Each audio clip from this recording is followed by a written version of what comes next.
Hey everybody, welcome to the Bryan Foltice Behavioral Finance Podcast. My name is Dr. Bryan Foltice, and I am an associate professor of finance at Butler University in Indianapolis, Indiana. And my goal is to teach you about behavioral finance in order for you to make better life decisions and better decisions with your money.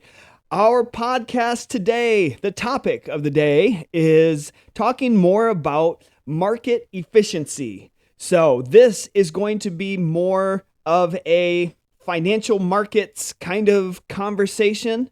And after this conversation, we move into a whole big segment talking about heuristics and biases. This moves into the psychology side is where we're going to go with this particular content. But in the meantime, we've got one more conversation around challenges to market efficiency and just tying that conversation up in hopefully the least painful way possible for you. If you were here for the psychology, then we can make our way through this. If you do like this content, then there is more to talk about that I can expound on in a future topic. But in the meantime, we're just going to get straight to the content. So one more exercise that I like to do with my behavioral finance class is we do I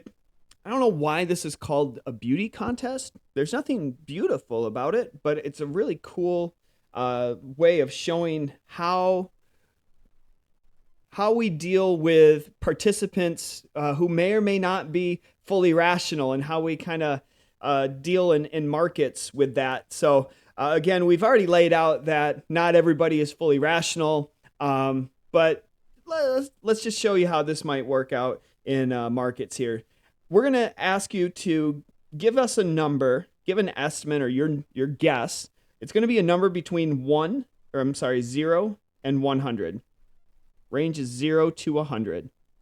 And out of everybody in the group, we're going to take the average of everyone in the group. And the winner is the one guess that is 2/3 of the average of the total group. So 2/3 of the average of the total group. If that average is 50, then 2/3 of that is 33 1/3. Whoever chose 33 1/3 wins in my case, will be $5. $5. But this is just an exercise I want you to think about. It's 2/3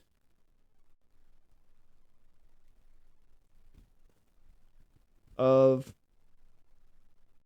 overall for the group. So I wasted no time busting out my beautiful $1.25 whiteboard. 0 to 100, 2/3 of, and we're even introducing mu here. That is just the sign for average for the group. Okay, so I want you to think about your number. And the last class I had, I think the average number, or the winning number was 21.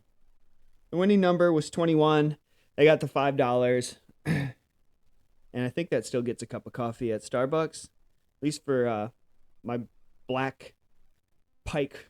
That'll get me like 1.6 of those here in the Midwest. Anyway, 21 was the average number. I said, okay, I thought we were talking about rationality and markets being fully rational and all participants being fully rational. So how does this play into this conversation? So 21 is the average. What do you think if all participants were fully rational? What would be the right number? Before we look at that, sometimes I get people in the group that say 66 or 50. And so let's talk about these numbers here. If you put 66 or higher, well, if you put 70, you've just written yourself out of the game to have any chances of winning, because mathematically, if everyone, even if they give 100 as an answer for some reason, everyone says 100, the 2/3 would be 66 and 666 forever. And so your number still wouldn't make it. And that's the only chance that anybody with a 66 number would actually have a chance of winning. Everyone posting 100 answer. And we know that's not true. Even with 50, that means the average needs to be 2/3 or 66.7 in order for that to come down to 50. So some of these numbers are really, even if we start with a base, like I said, of everyone just randomly choosing 50, well, then that winning number would be 33 1/3. But now let's think about this rationally. Everybody in the group is thinking about the same thing. And they say, well, wait a minute. If everybody starts at 50 and 33 1/3 is the winning number, then everybody should choose 33 1/3. If that's the case, then 2/3 of 33 1/3 is the real number that I'm looking for. So that would be 22.2. But then you think, wait a minute, what if everyone else thought about that too? Well, then the new number would be 14 and some change. Now you continue on this. How many steps are people willing to think through this? Well, if everyone was thinking 14, then 2/3 of that is roughly 9 or 10. Everyone's thinking 2/3 of that, we're roughly 6 to 7. Continue on. So I am going back to my original question. What if everyone was fully rational, fully thinking through this? Well, in that kind of environment, 0 is the correct number that every single person would get. They would just take that process all the way down to 0. And I would take that $5 and split it among however many people, was split it equally.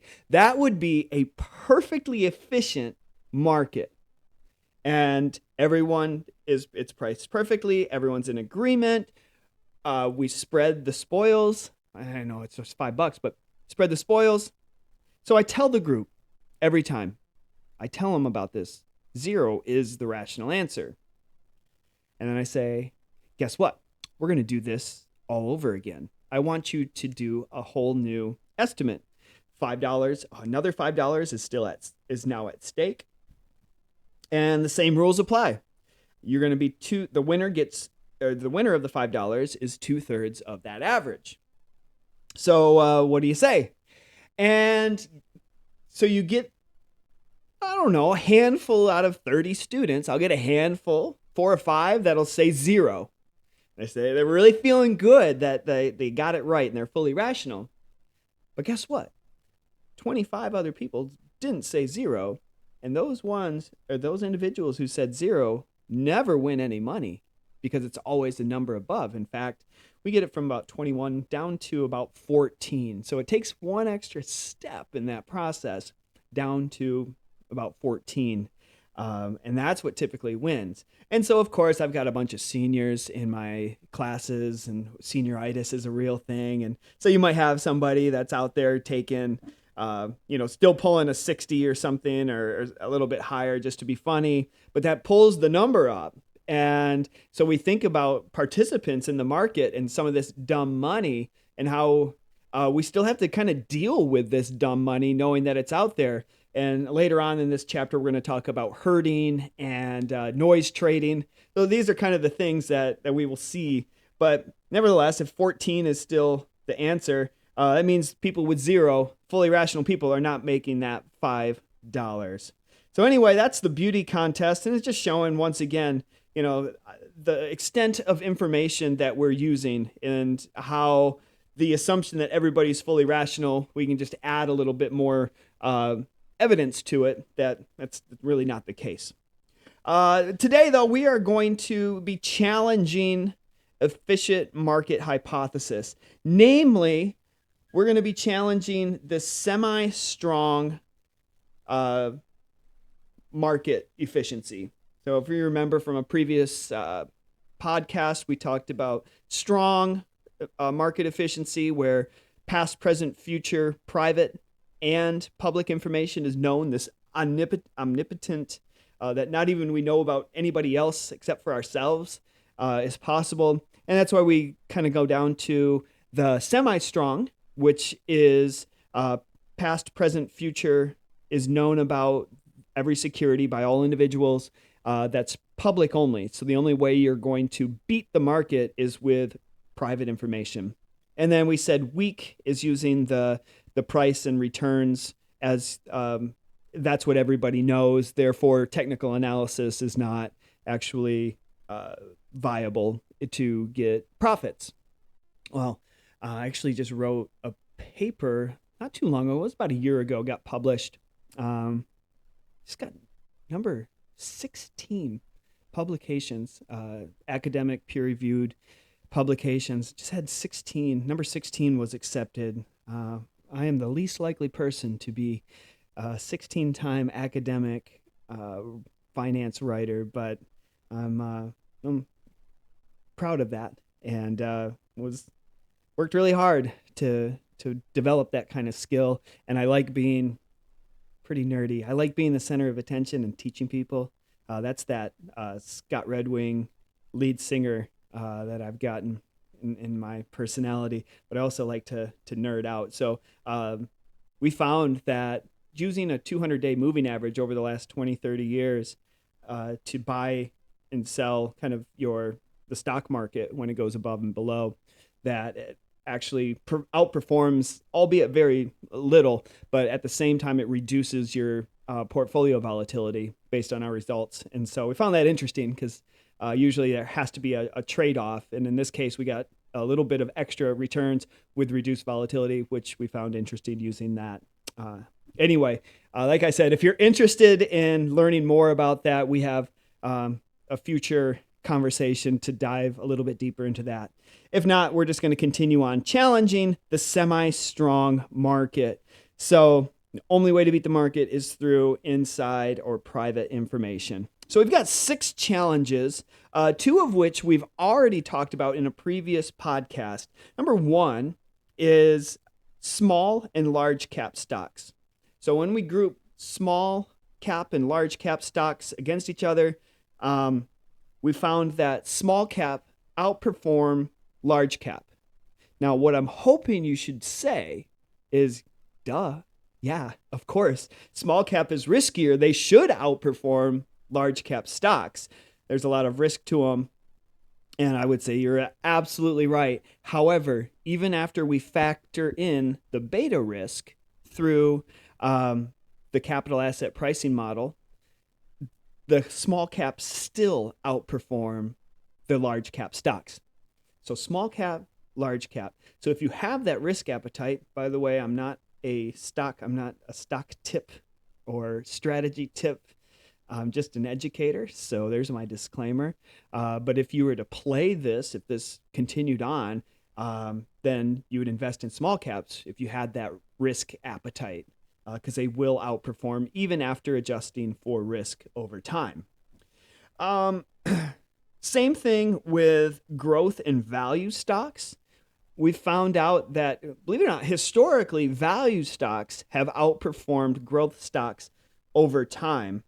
And in efficient markets, all these stocks should just be perfectly priced, and there shouldn't be any indication of what they're doing, particularly with their dividends. So if you're a growth company, I think of growth stocks as companies like Apple who take all their profits, put it back into the company, and try to grow the company through their retained earnings. You compare that to, I don't know what comes to my head, AT&T, which has been around forever, flat to down. They try to pay a dividend every year. They're not really into the growth strategy. These are kind of the value stocks that I would think about. But the last 10 years, it seems like the growth have way outperformed, to the point where I actually taught it wrong in my class last year because it was just so ingrained in my head.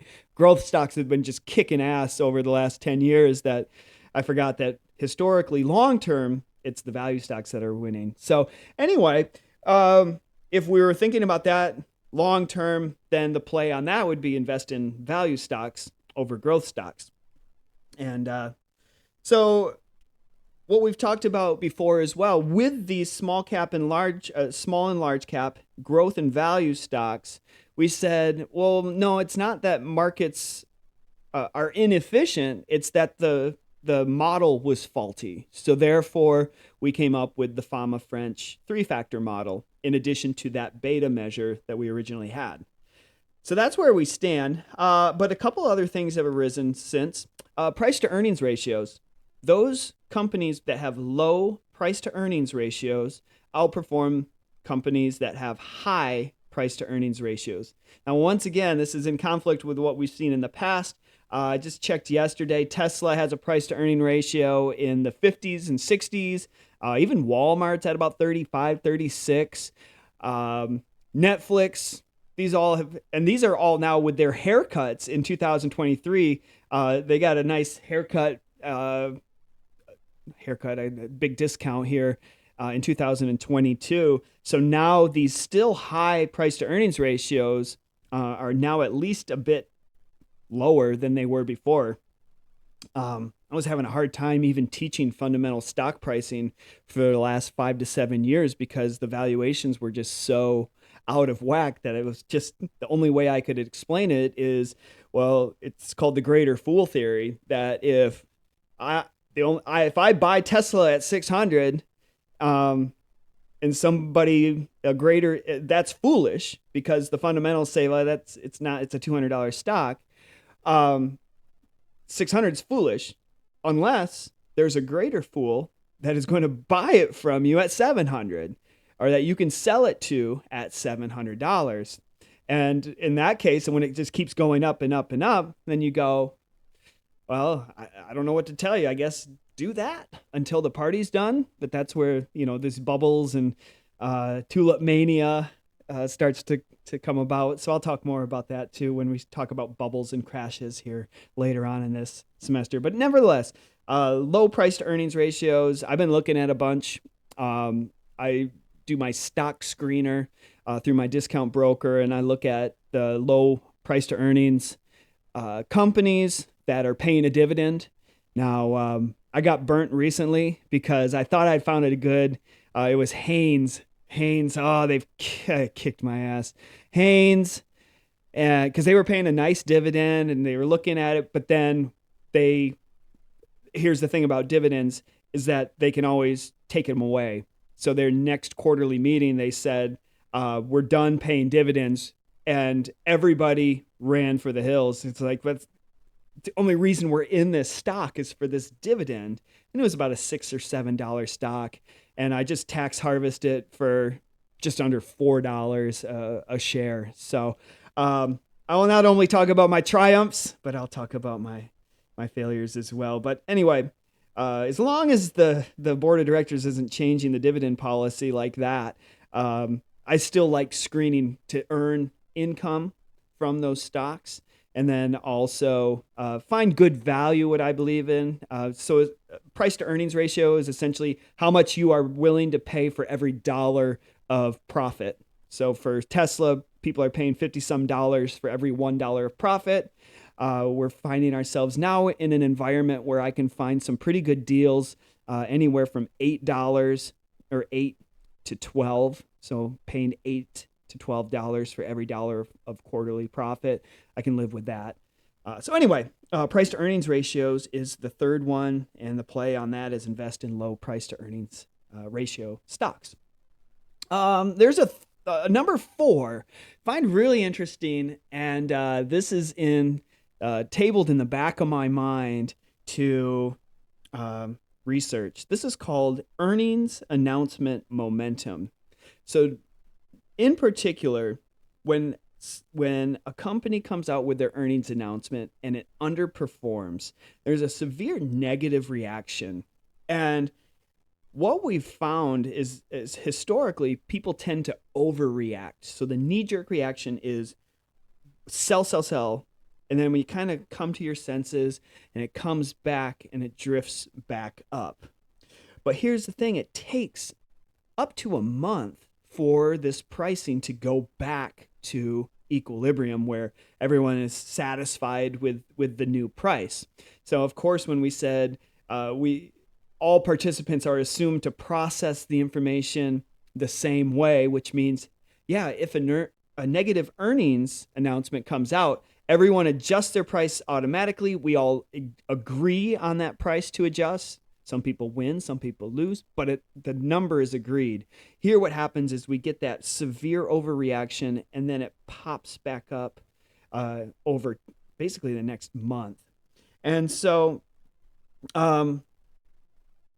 what I found is, and by the way, the overreaction stays down. This is the point where it's not just an overreaction bounce up. It's an overreaction trades way low and then kind of wakes up. And sometimes that takes up to a week for this to happen. So one of the things I've been thinking about is trying to prove this empirically, or at least go back and test this. So sometimes on the street or when I'm listening to CNBC talk about this 3-day rule. And I'm not sure if how many people actually use this, but they say if a market is down due to negative earnings announcements, wait 3 days for the carnage to happen. And so the intuition behind that sometimes does make sense. It's not just a negative emotion. Sometimes some people have to, large investors or institutional investors, if they're trying to get out, it takes time for them to do that. And that'll just make matters worse if they're trying to get out. Those who are on margin, who have leverage in the markets, they're also getting margin called, which means they either have to sell at that lower price and continue that price downward, or add more cash. And typically they'll choose the former. They will just sell out of that position and take their bath. But that drives the price down more. So the idea is wait 3 days and then buy it, and then hold for just a month just to see how that price bounces back. So anyway, one of the many ideas of floating around in this brain. And that's number 4. Number 5 is another challenge that is now recognized by a lot of the classical finance community, and this is called momentum investing.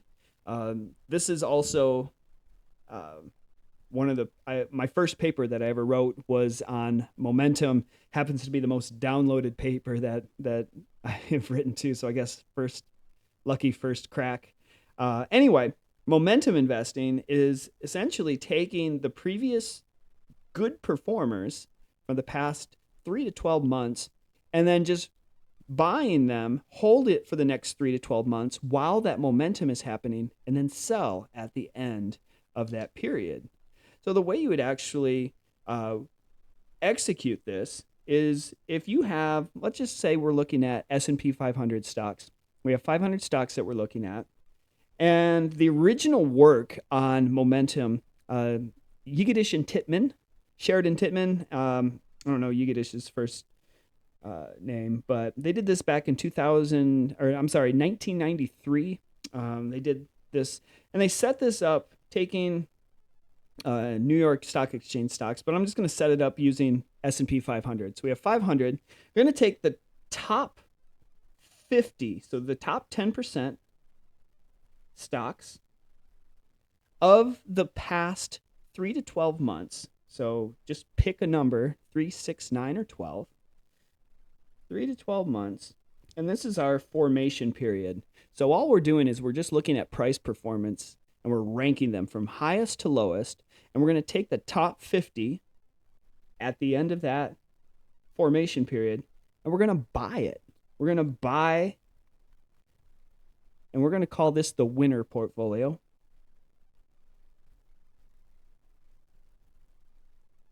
And then at the same time, in the original work, we're going to take the lowest, the ones that have been beaten down the most, and that has some momentum to it too. We're actually going to short sell them. Short selling means we're actually going to benefit from the stock going down in price. So we take the worst performers, and this is our loser. the loser portfolio.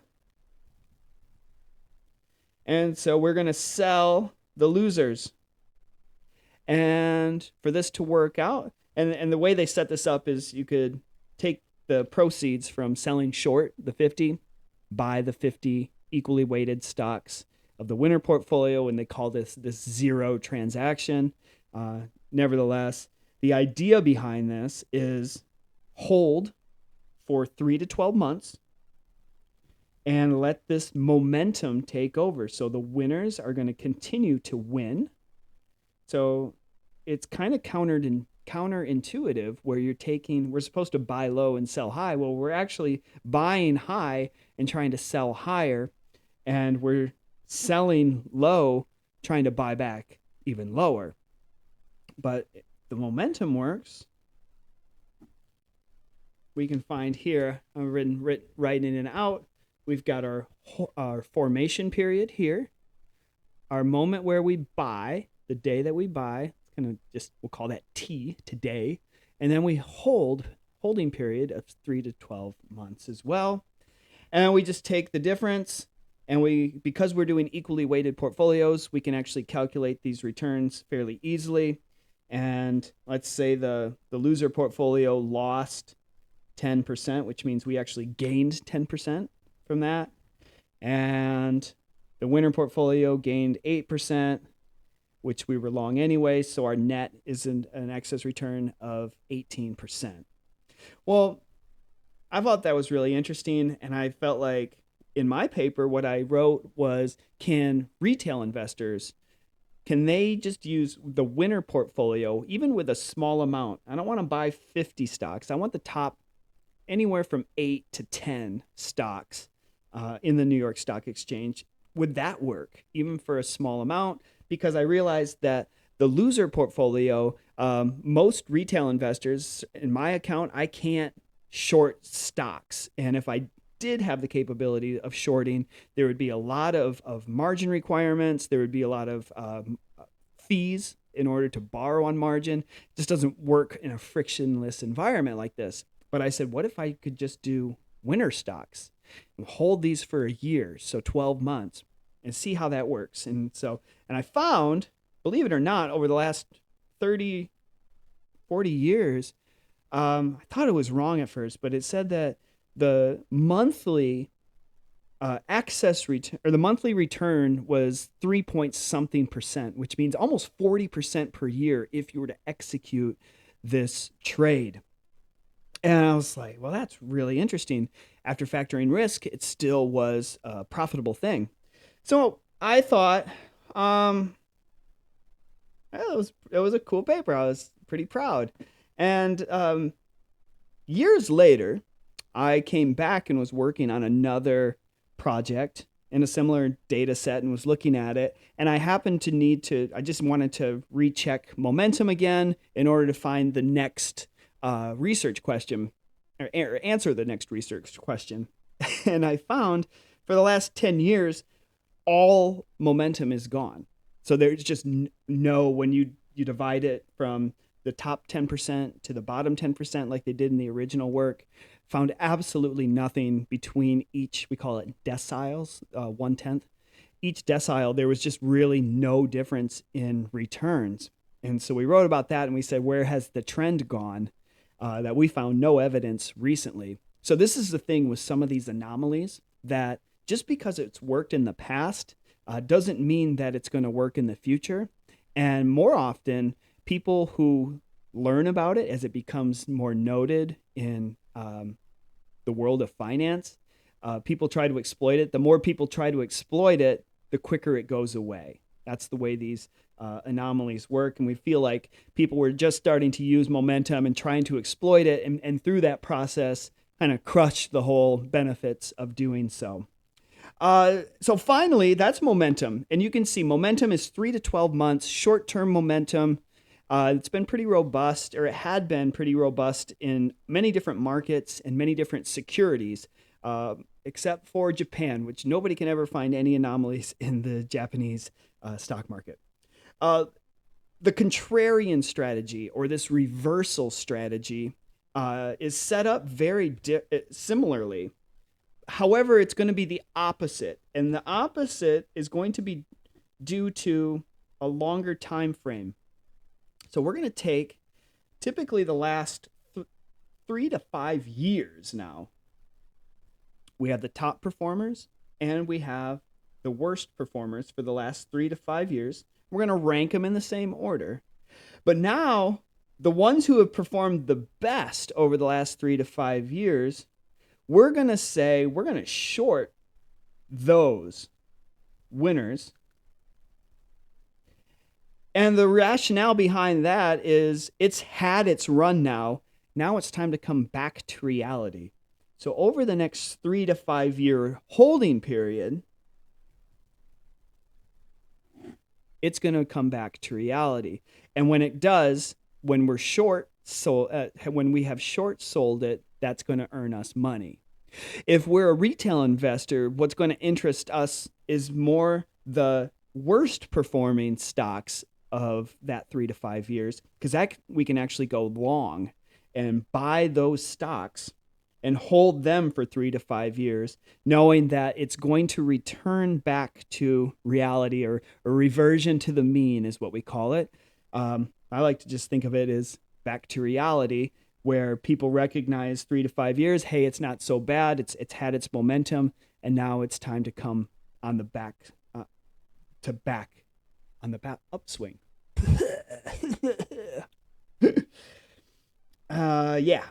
So that is long-term reversal, and that's the 6th challenge. There's some other ones, end of the day, or not end of the day, end of the week effect, end of the month effect, end of the year effect, January effect that we can talk about. But I'm going to wait to hear from you to see if that's what you want to hear, because, and we can do that in a future one.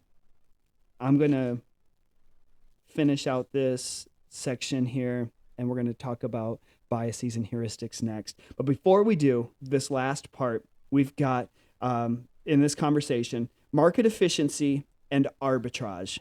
Market efficiency and arbitrage. Arbitrage is risk-free profits. It's the holy grail of finance.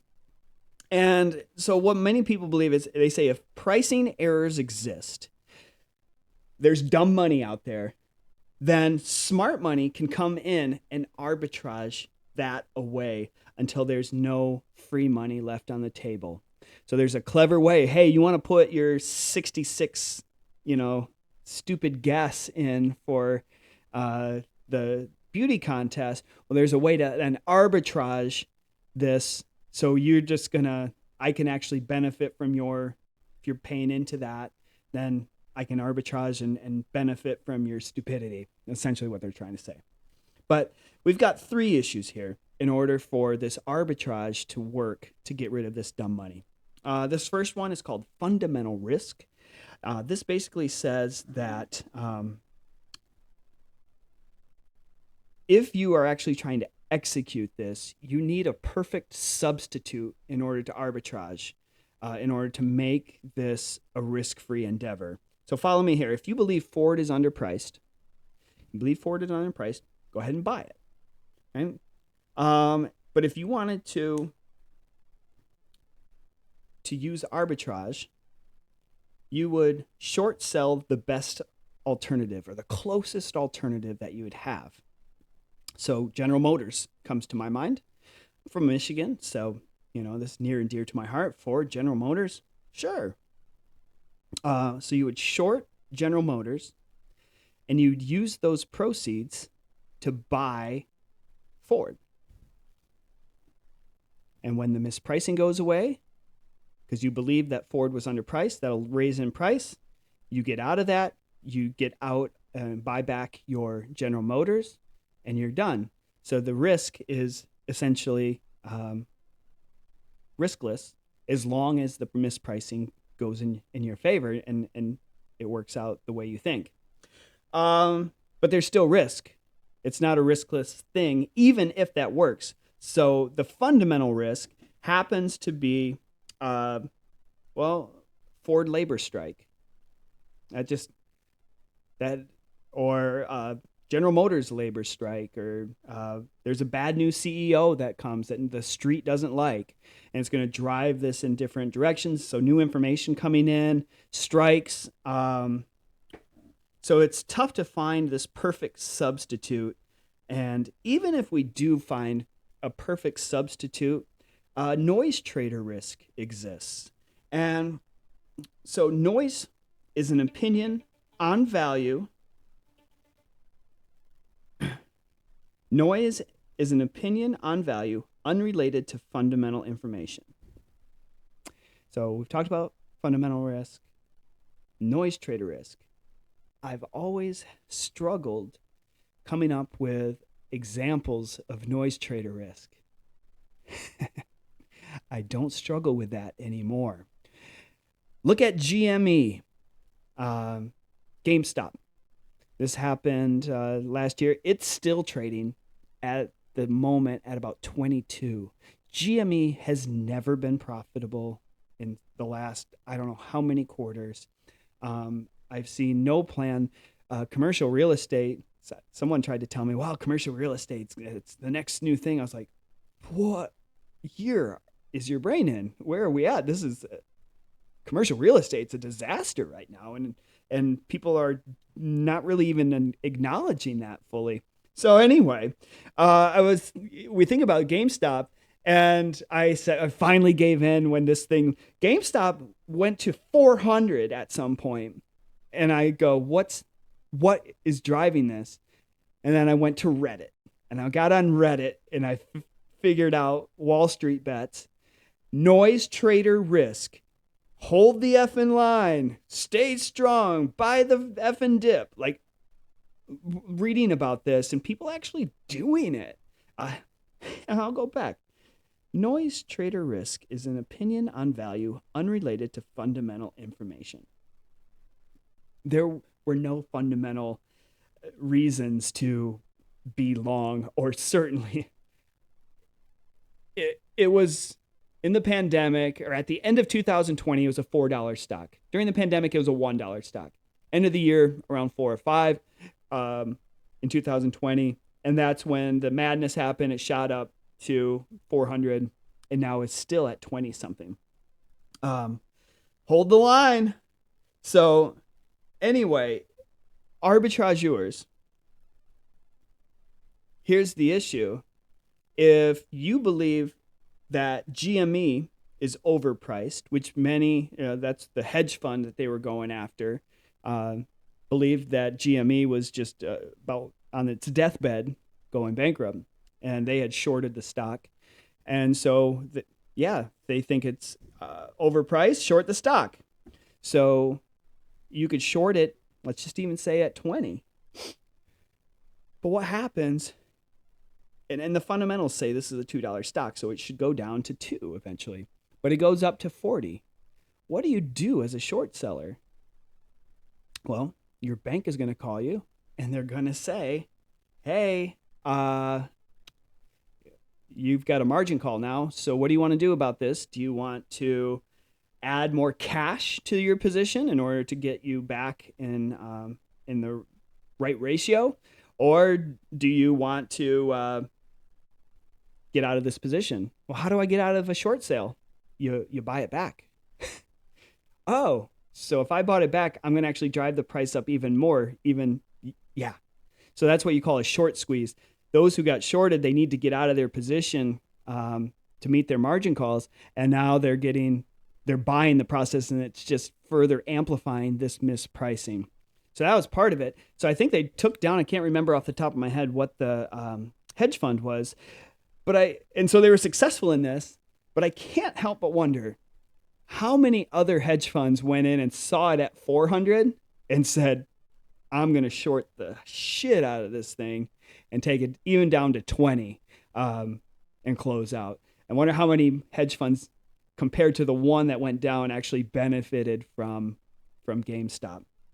And then finally, there's the third and final issue to arbitrage exploitation is sometimes there are some hurdles. So like trading fees used to be the case, or commissions. If you have something that's in a liquid security, then you can trade in and out of positions or use this arbitrage, but your broker is going to be taking a fee or a certain fraction each time you do that. And so that in and of itself might take away the actual profits. Like I said too, there's short selling constraints.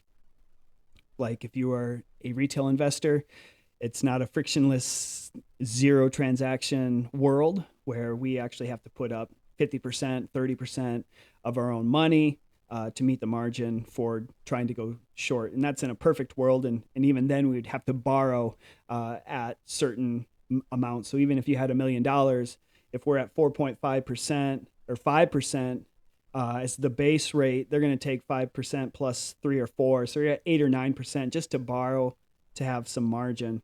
And then sometimes to move in and out of these things, think about tax implications, either foreign or domestic tax implications. So that's where sometimes exploiting this arbitrage just doesn't work very well. On paper, it seems really good, and academics like to talk about it, but the reality that we have here in behavioral are all these things that we just talked about.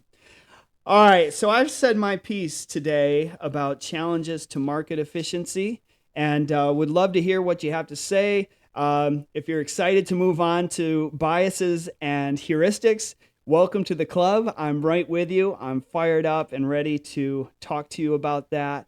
If you want to know more about these market efficiencies, check out, let me know. And so we can talk in later podcasts about this. Or you can go to bryanfoltice.com, check out my papers. I've got them I've linked in my CV on my website. You want to check that out. Want to say hi? Let me know. Say hi on my website or on Instagram. You can follow me.